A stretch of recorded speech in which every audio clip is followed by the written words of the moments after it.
Iniligay ko ang aking mga mata, ang aking katauhan sa kanya, kung kaya't pareho kami nang nakikita.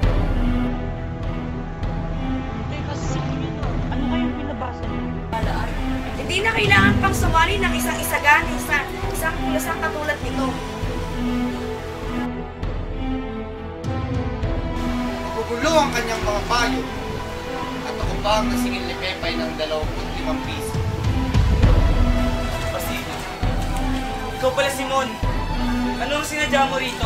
Tutuloy natin ito. Makasiraman sa ating universidad. Ngunit ang mga kahilingan ng mga nasasakupan ay dapat pagbigyan dahil sila ang bumubuo sa pamahalaan.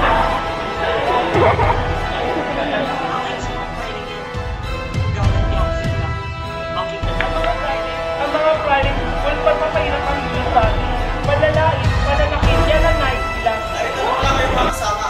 Alam niyo ba ang isang linggo ng pinagtatalungan ng pagtatag sa Akademya ng Wikang Kastila?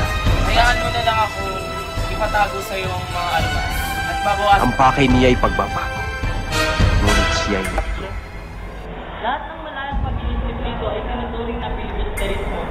Inuusig ang mga nagsasabi ng Alam mo ba, ang inchik na yan, hinamit ang pangalang Piliti sa pahayagan. Ganun ba? Siya nga rin Laila ng ako. Ano? Patay na si Maria Clara!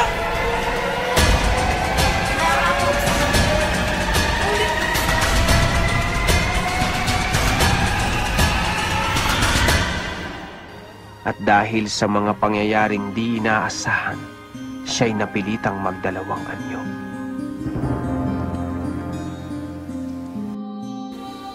Mamamatay kayo bago pa man dumating ang inyong kamatayan.